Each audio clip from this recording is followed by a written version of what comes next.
Hello বন্ধুরা, আমার হাতে দেখতে পাচ্ছ খুন্তি আছে, তেল আছে একটুখানি, এই দেখো ডিম আছে, নুন আছে। এটা হচ্ছে তাওয়া মানে চাটু। যাই হোক, এখন আমি ছাদে ডিম ভাজবো। যাই হোক, টেম্পারেচার তো কদিন 41-42 যাচ্ছে। কালকে লাস্ট দিন মঙ্গলবার দিন বেশি ছিল, আজকে যদিও 42। দেখা যাক রোদে সানলাইটে ডিম ভাজা যায় কিনা।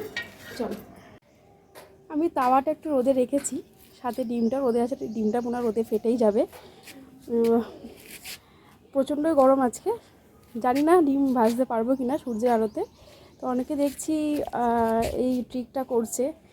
যাই হোক, আমিও তাই ভাবলাম করা যাক একটা, কেমন হয়। তাহলে কাল থেকে আর গ্যাসে রান্নাবান্না করবো না, এই সূর্যের তাপে রান্নাবান্না শুরু করে দেবো। চলো এবার আমার ছেলেকে ফোনটা দিই।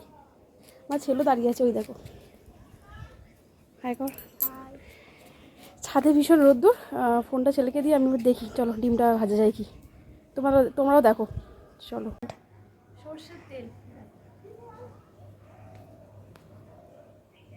অল্প একটু দিলাম, একদম খুব রোদ্দুর লাগছে।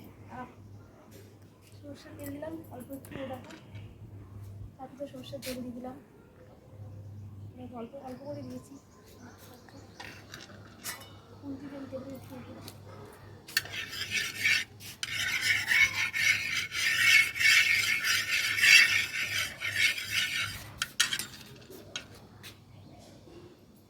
গরম হয়ে গেছে।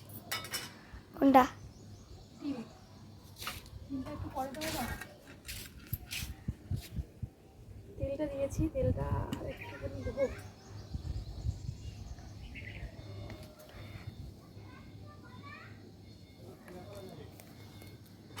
বেশি হবে তেলটা, ঠিক আছে।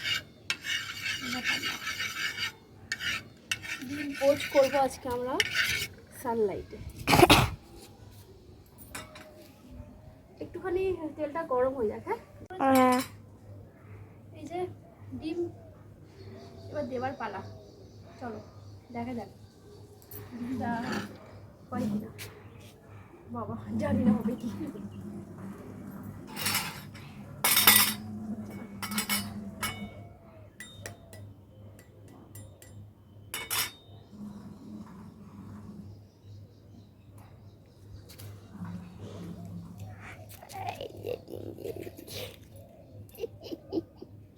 ডিমটা দিলাম বন্ধুরা, দেখো আমি একটু নুনটাও দিয়ে দিই, ডিমটা পোচ হবে তো। দেখি ডিমটা খাওয়া যায় কিনা। ওয়েট, কিছুক্ষণ ওয়েট করতে হবে। দেখা ভিডিওটা এখানে দেখা,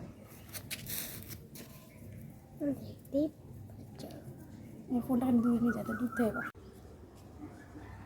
ডিমটা দেওয়ার পর এরকম হয়ে গেল, দেখেছো? এটা জানি না এটা অমলেটটা পুরো হলো কিনা।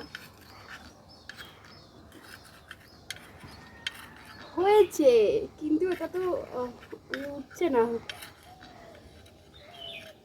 হবে এবার। কি গন্ধ আছে একটা। কিন্তু যাই বলো বন্ধুরা, এই যে চাটুটা কিন্তু প্রচণ্ড গরম হয়ে গেছে। আমি আমার ছেলে কিন্তু আবার সাঁড়াশিটা নিয়ে এসেছি, এটা তোমাদের দেখানো হয়নি ভিডিওতে। তো ডিমটা দেওয়ার পর আমার ছেলে সাঁড়াশিটা এনে দিয়েছে। ডিমটা এবার তোমাদের দেখলাম যে দিলাম, তারপরে ডিমটা এরকম হয়ে গেছে, হঠাৎ করে দেখছি। মানে জানি না এটা খাওয়া যাবে কি না। যাই হোক, মনে তো হচ্ছে খাওয়া যাবে। আচ্ছা, আমরা খেয়ে দেখাবো, তোমাদেরকে এটাও দেখাবো, কিন্তু এই ছাদে পারবো না, আমাকে এটার জন্য নিচে নামতে হবে। প্রচণ্ড রোদ্দুর, আমার ছেলে এই রোদে দাঁড়িয়ে ভিডিও করছে। তো দেখি এটা একটু ছেলেকে দিই, মনে হচ্ছে খাওয়া যাবে। গরম, হাত দেওয়া যাচ্ছে না দেখি। বাহ, ভালোই হয়েছে অমলেটটা। হ্যাঁ, এটা খাওয়া যাবে। আমরা এই টুকোটা নিচে যাচ্ছি, চলো নিচে যাওয়া যাক, ঘরে গিয়ে আমরা তোমাদের খেয়ে দেখাবো। তুমি ভিডিওটা অফ কর। ছাদে প্রচণ্ড গরম, নিচে চলে এলাম। এই চাটুটা এত গরম হয়ে গেছে, ধরা যাচ্ছে না। দেখো আমি তাই সামনে সেদিন বলছি, এই যে আমার সূর্যের আলোতে ভাজা ডিম। আমি ডিমটা এবারে প্লেটে বের করে নিচ্ছি, তারপর আমি খেয়ে তোমাদের টেস্ট করে দেখাবো এটা খাওয়ার উপযুক্ত কিনা। চাটটা প্রচণ্ড গরম, যাই হোক, সূর্যের আলোয় কিন্তু ভালো ডিম ভাজা হয়েছে, তো তোমরাও ট্রাই করতে পারো। আজকে ডিম ভাজা যদি কালকের মতো না, কালকে একটু বেশি ছিল, এই ট্রিকটা কালকে করলে আমার বেশি ভালো হতো। কিন্তু আমার অর্ধেকটা একদম পুরো শেষ হয়ে গেছে, আমাদের 3 জনের জন্য 3টে হয়েছে। এই দেখো,